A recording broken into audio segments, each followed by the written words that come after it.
Prezado amigo telespectador da TV Mundo Maior, estamos, graças a Deus, iniciando mais um programa, Abrindo a Bíblia.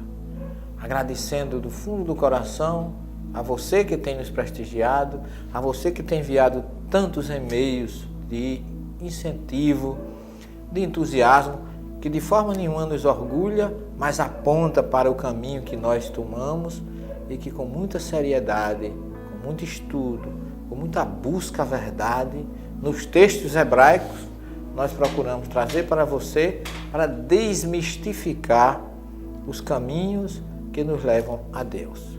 Continuamos hoje respondendo ainda ao e-mail de Jussara Santos, lá de Nova Iguaçu, sobre reencarnação na Bíblia. E eu gostaria de começar com, agora depois de nós termos visto nos programas anteriores a reencarnação no Gênesis, depois nos Salmos, em Jó.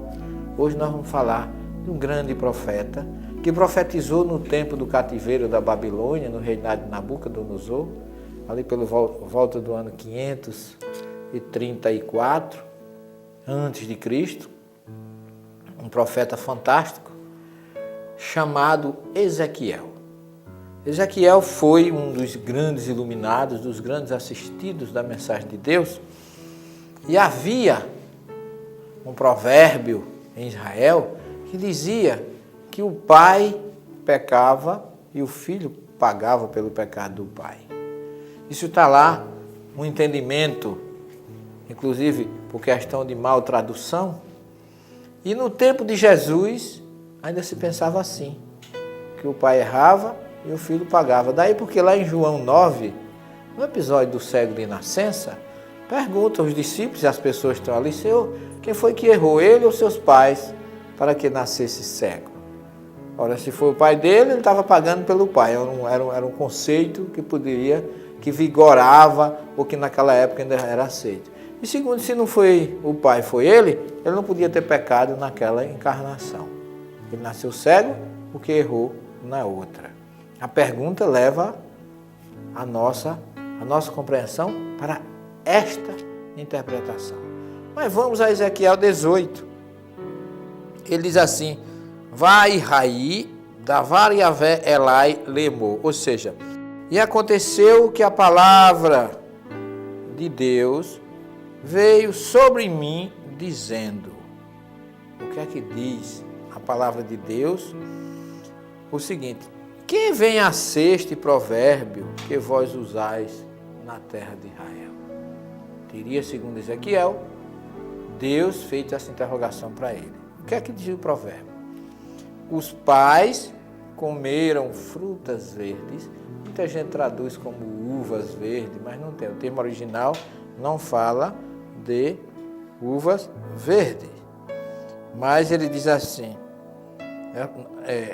Lemor, Avot e Ohilu. Ou seja, os pais, ou antecedentes, pode ser avós, bisavós, tataravós, porque o termo aqui é avô, que pode ser plural de pais, plural dos pais, e pode ser também ancestrais, como a gente viu lá no livro de Jó.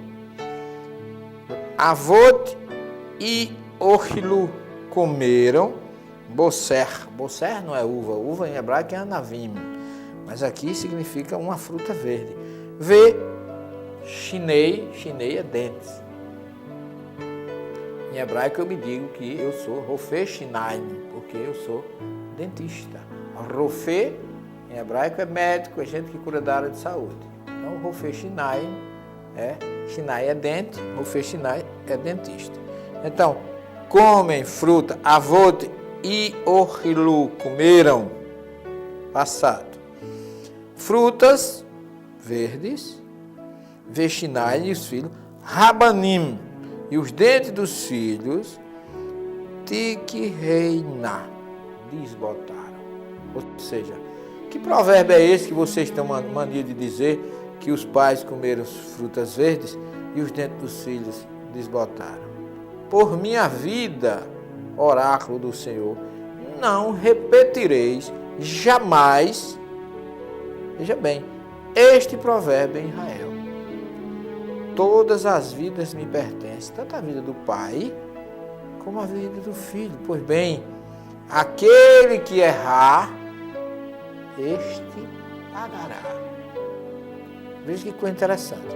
Aquele que errar, muita gente traduz por pecar, mas avônia é erro, delito, e não por pecado, é mais um termo criado pela Igreja Católica. Esse morrerá. Se o homem é justo e pratica o direito e a justiça, não come sobre os montes e não eleva os seus olhos para ídolos imundos da casa de Israel, nem desonra a mulher do seu próximo, nem se une com a mulher durante a sua impureza, nem explora ninguém, se devolve o penhor de uma dívida, não comete furto, dá o seu pão ao faminto e veste ao que está nu.